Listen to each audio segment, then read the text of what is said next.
안녕하세요. 이철민입니다. 오늘은 리책에 배우는 삶의 지혜의 8번째 마지막 시간입니다. 오늘의 주제는 성공으로 이끄는 6가지 미덕에 대해서 함께 배우고자 합니다. 이 책에서 이 챕터를 2가지 제목으로 소개하고 있는데요. 앞서 말씀드린 것처럼 성공으로 이끄는 6가지 미덕, 또 다른 주제로 마음을 다스리는 6가지 미덕이라고 소개하고 있습니다.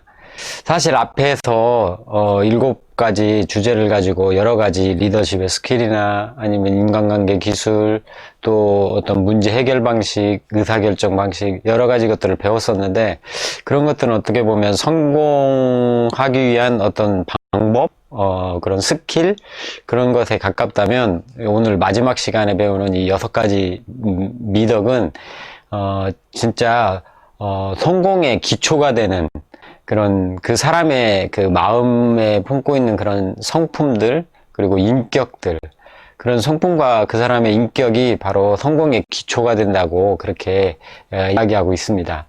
그래서 오늘 마음을 다스리는 6가지 미덕, 먼저 첫 번째 겸손함에 대해서 같이 보겠습니다.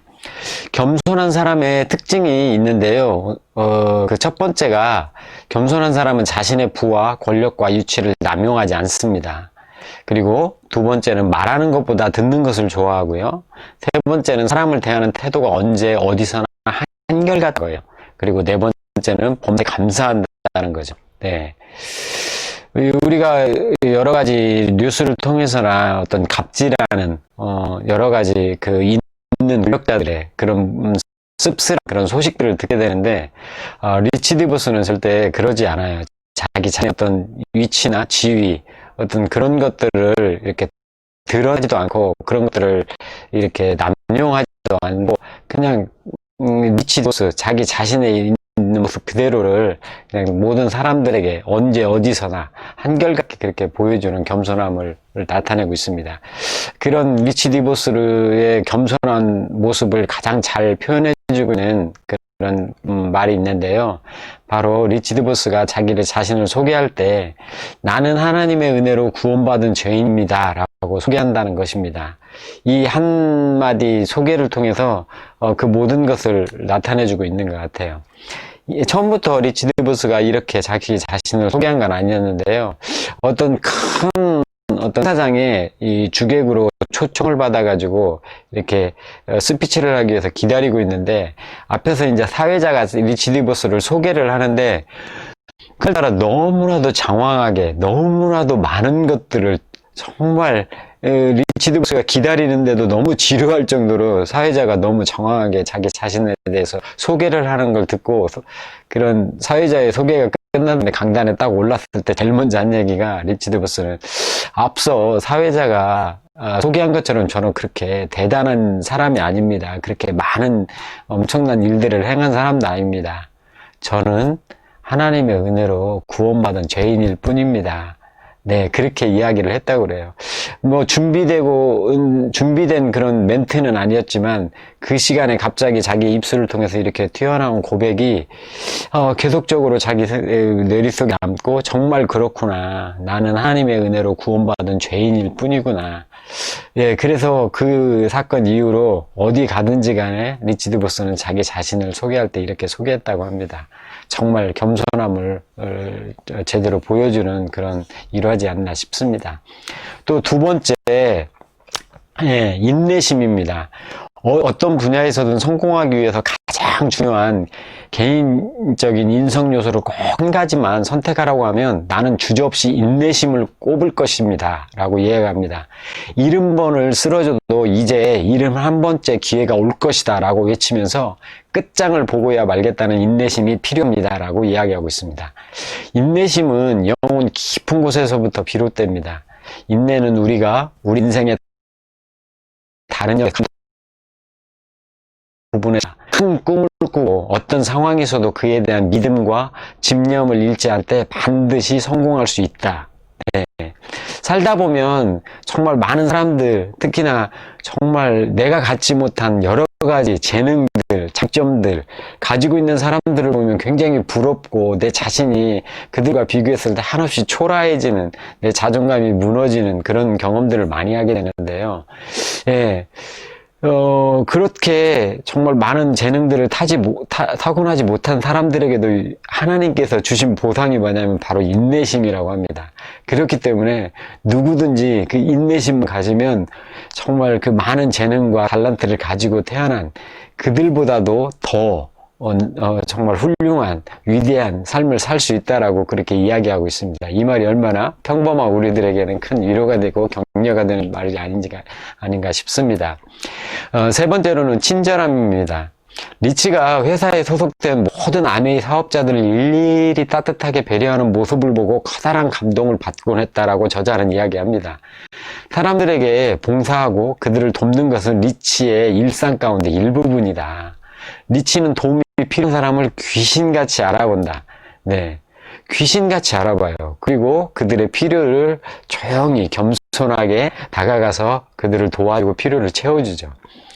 자, 그리고 네 번째로 정직함입니다. 정직한 사람이 된다는 것은 철두철미하게 비타협적으로 진리를 추구한다는 뜻이다. 입으로만 말하지 않고 행동하지 않는다면 그것은 위선이다. 입으로만 말하고 행동하지 않는다면 그것은 위선이다. 만일 옳고 그름에 대한 의문이 제기되면 리치는 아무리 시간과 돈과 노력이 많이 허비된다 할지라도 늘 오른쪽을 따른다라고 그럽니다. 우리가 지난번에 그 리치에게 배우는 뛰어난 ABO의 조건 4가지를 같이 함께 봤었는데요. 그 중에 첫 번째가 바로 정직이었죠. 거기서도 소개됐었죠. 정말 항상 어떤 순간에도 최선을 선택하는 것은 옳지 않다. 최선을 선택하는 것이 아니라 항상 옳은 것을 선택해야 된다라고 그렇게 우리에게 도전을 줬죠. 정말 쉽지 않은 이야기고 쉽지 않은 그런 행동들이지만 정말 그렇게 항상 최선보다는 옳은 쪽을 택할 때 우리는 정말 올바른 그런 삶을 살아갈 수 있다라고 생각을 합니다. 자, 그리고 다섯 번째로 근면함입니다. 리치는 강력한 노동윤리가 성공의 열쇠라고 생각한다. 성공하기 위해서는 최소한 주당 80시간을 일해야 한다. 네, 40시간은 살아남기 위해서, 나머지 40시간은 거기서 한 걸음 더 앞으로 나아가기 위해서 반드시 필요하다. 요즘 주로 40시간을 일하죠, 우리가 직장에서. 네. 그 40시간 일하면서 우리는 정말 우리의 급여가 작고 우리의 삶이 가난하다, 그렇게 또 얘기를 하는데, 정말 리치가 이렇게 얘기하죠. 80시간, 우리가 지금 일하는 40시간의 2배의 그런 시간들을 일을 해야 된다. 그것도 열심히 40시간은 생존을 위해서, 나머지 40시간은 거기서 더 한 걸음 더 나아가고 발전하고 성장하기 위해서. 네. 리치의 인성 중에서도 핵심적인 자리를 차지하는 것이 바로 불굴의 노동윤리라고 그러는데, 리치는 노동이란 영광스러운 것이며 우리의 인생에 의미와 존엄성을 주는 것이 바로 그 노동이라는 믿음을 가지고 있다. 그에게 직업은 곧 하나님이 부여한 소명이다. 네. 앞서 말씀드린 것처럼 그 성경적인 세계관, 직업관, 그런 칼빈의 그런 직업 소명설에 기인을 하고 있어요. 예, 성직자들, 신부나 어떤 그 목사님이나 선교사님들 같은 그런 거룩한 사명을 가지고 선교하는 그런 사람들만이 정말 하나님의 소명을 받고 부르심을 받은 그런 그들의 직업들만이 그런 성직일 뿐만이 아니라 우리와 같은 직장인들도, 사업가들도, 우리 일이 어떤 일을 하든지 간에 그 직업에 어떤 귀천이 없이 모두가 하나님께서 그 직업으로 그 사람들을 부른 소명이 있다. 그 일이 바로 거룩한 일이다 라는 그런 마음이 있다는 거죠. 그렇기 때문에 내가 처한 곳, 내가 부르심을 받은 그 직장에서, 그 일터에서, 내가 하고 있는 그 일에서 정말 열심히 최선을 다해서 일을 해야 된다는 거죠. 그게 바로 리치가 가지고 있는 이런 노동윤리였습니다. 그런 노동윤리의 기본 근본이 되는 것이 바로 근면함이죠. 네. 그리고 마지막으로 낙관주의. 낙관주의는 성공의 필수 요소 가운데 하나입니다. 리치는 언제나 모든 것을 긍정적인 관점으로 대한다. 리치는 아무리 열악한 상황이 닥친다 해도 청중 앞에 나아가서 희망과 낙관주의를 전파한다. 리치 디보스를 가장 대표적으로 이렇게 표현해주는 이런 것들이 바로 낙관주의죠. 예, 예, 긍정적인 사고방식, 긍정적인 태도. 리치는 기회가 올 때 잡아야 한다는 것을 가르쳐 주신 분이 바로 나의 아버지이며, 그러한 접근 방식 덕분에 좌절감이 밀려오는 순간에도 낙관적인 사고방식을 유지할 수 있었다. 낙관주의란 태어나는 특징이 아니라 신중한 선택을 통해서 얻을 수 있는 그 무엇이다. 참 이 말이 우리에게도 또 소망을 주고 격려가 되는데요. 타고난 것이 아니라는 거예요. 이것은 신중한 선택을 통해서 얻어질 수 있다라는 거예요. 그렇기 때문에 내가 내 삶에서 낙관적으로 긍정적으로 살겠다라는 것은 나의 선택에 의해서 이루어질 수 있다라는 거죠. 네, 우리도 얼마든지 리치 디보스와 같은 그런 낙관주의자로 그렇게 살아갈 수 있다는 거죠. 네, 오늘 이렇게 6가지 미덕에 대해서 배웠는데요. 지금까지 리치에게 배우는 총 8가지의 삶의 지혜에 대해서 배웠습니다. 다시 한번 이렇게 살펴보면, 첫 번째 시간에 인간관계 기술, 인간론, 인간을 보는 관점, 리치처럼 인간에 대한 애정과 사랑이 많은 사람이 없죠. 그리고 두 번째, 긍정적인 사람이 되기 위한 강력한 10가지 말을 통해서 긍정적인 태도를 갖는 것에 대해서 우리가 배웠었고요. 그리고 세 번째로 효과적인 리더십에 대해서 함께 배웠었고, 네 번째 올바른 의사결정 방법, 그리고 다섯 번째 문제 해결 방식, 그리고 여섯 번째 뛰어난 ABO의 조건 4가지 배웠었고요.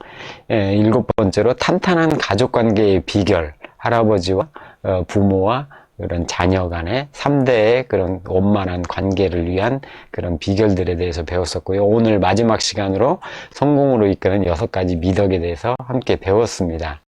네, 이 리치처럼 승부하라, 이 책을 통해서 이런 8가지 것들을 쭉 폈었는데요. 이 저자 팻 윌리엄스가 이 책을 마무리하면서 마지막으로 이렇게 마무리 글을 쓴 것을 함께 나누고 마쳤으면 좋겠습니다. 네, 글을 마치면서 저자 팻 윌리엄스의 그 말입니다. 리치처럼 되기 위해서는 남을 위한 배려와 자선으로 그 같은 사랑을 표현할 줄 알아야 한다. 또한 끈질긴 인내심과 겸손하고 친절한 마음가짐, 그리고 강력하고 단호한 노동윤리로 무장해야 한다. 리치 같은 사람이 되고 싶다면 전향적인 사고방식을 잃지 말아야 한다. 문제가 생기면 미소를 지으며 창의적인 해결책을 찾을 기회에 감사해야 한다. 시련이 닥치면 그래도 인생은 살만한 가치가 있으며 머지않아 이 시련은 지나갈 거라는 사실을 떠올려야 한다. 때론 사람들이 나에게 무례하게 굴거나 사악하게 굴어도 인내심을 가지고 용서해야 한다. 왜냐하면 어쩌면 그들이 유난히 재수없는 하루를 보낸 탓에 나에게 무례하고 사악하게 구는지 모르기 때문입니다. 그래서 그런 사람들에게조차도 친절한 말 한마디를 남기고 계속 내 갈 길을 전진해 가야 한다라고 이야기합니다. 마지막으로 리치의 말처럼 대부분의 사람들은 착하고 좋은 사람들이다. 이것이 나의 친구 리치 디보스와 같은 사람이 되는 방법이다. 네, 저자 팻 윌리엄스의 마지막 이야기였습니다. 리치 같은 사람. 네, 우리도 리치와 같은 그런 사람이 되었으면 좋겠습니다. Helping people live better lives. 더 나은 삶을 함께 만들어 갑시다. 감사합니다.